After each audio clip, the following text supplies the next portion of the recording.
So mister Rajesh Kumar இவரை நம்ம June 15 அவருக்கு கண்ணாடி விரியன் பாம்பு கடிச்சிட்டு நைட்டு 8:30 மணிக்கு கடிச்சிது. அதுக்கப்புறம் அவங்க எங்ககிட்ட வந்தது ஜூன் 16 மதியானம் 3:30 மணிக்கு வந்தாங்க. ஸோ இனிஷியலாக அவங்க சரியான ப்ராப்பர் ட்ரீட்மெண்ட் இல்லாதனால இவருக்கு நாங்கள் வரப்போ சிக்காக வந்ததுனால வென்டிலேட்டர் போட்டிருந்தோம், டயாலிசிஸ் பண்ணோம், வூண்ட் டிப்ராய்ட்மெண்ட் பண்ணோம். நடுவில் ரொம்ப சிக்காயிட்டு அரெஸ்ட் ஆகிட்டு அதுக்கப்புறம் கார்டியாக் மசாஜ் கொடுத்து ஏசிஎல்எஸ் அட்வான்ஸ் கார்டியாக் லைஃப் சப்போர்ட்லாம் கொடுத்ததுக்கப்புறம் போன உசுரை மீட்டு எட்டு வந்தோம். ஸோ அந்த ரெக்கார்டிங்லாம் நம்ம போட்டிருந்தோம். அதை கிட்டத்தட்ட 4.5 லட்சம் பேர் வியூ பண்ணியிருந்தாங்க.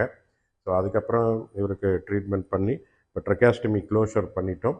வூண்டும் டிப்ராய்ட்மெண்ட்லாம் பண்ணி இது இப்போ செகண்டரி ஸ்கின் கிராஃப்ட் போட்டு அந்த வூண்டும் கவர் பண்ணி சரி பண்ணிட்டோம். But E still on dialysis பண்ண வேண்டிய நிர்பந்தத்தில் இருக்கிறாரு. இப்போ யூரின் கொஞ்சம் கொஞ்சமாக இம்ப்ரூவ்மெண்ட்டும் ஆகிட்டு வந்துட்டுருக்குது. ஒன்ஸ் 2 லிட்டர்ஸ் வந்துடுச்சுன்னா you will be out of the dialysis. So அந்த 2 லிட்டர்ஸ் வரணும்னு எல்லாம் வல்ல இறைவனை நாங்கள் வேண்டுகிறோம். ஸோ இந்தளவுக்கு ராஜேஷ் அரெஸ்ட் ஆகிட்டு எவ்வளோ பல கட்டத்தை போராட்டத்தெல்லாம் தாண்டி வந்திருக்கிறார்.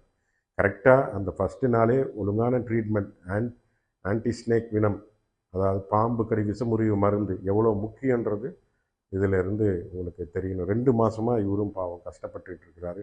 அந்த மருந்து மட்டும் போட்டிருந்தாங்கனாக்கா இந்த அளவுக்கு பாதிப்பு, இவ்வளோ dialysis, ventilator, tracheostomy, wound management, எவ்வளோ யூனிட்ஸ் ரத்தமெல்லாம் போட்டு இவரை ரொம்ப போராடி காப்பாற்றிருக்கிறோம். ஸோ யூரினும் வந்துடுச்சுன்னா you be back to the normal life. Thank you. நான் குடியாத்துலேருந்து வந்திருக்கேன். பாம்பு கடிச்சு 2 நாளுக்கு அப்புறம் இந்த ஹாஸ்பிட்டலுக்கு வந்தேன். இந்த ஹாஸ்பிட்டலுக்கு வந்த பிறகு தான் எனக்கு உடம்பு நல்லாச்சு. எவ்வளோ ட்ரீட்மெண்ட் பண்ணாங்கோ, எவ்வளோ ரெடி பண்ணாங்கோ. இப்போ நல்லா இருக்கேன். நல்லா ட்ரீட்மெண்ட் ஆகிட்டு இப்போது ரெடி ஆகிட்டு முன்னாடி உட்காந்து பேசிட்டு வந்துடுறேன்.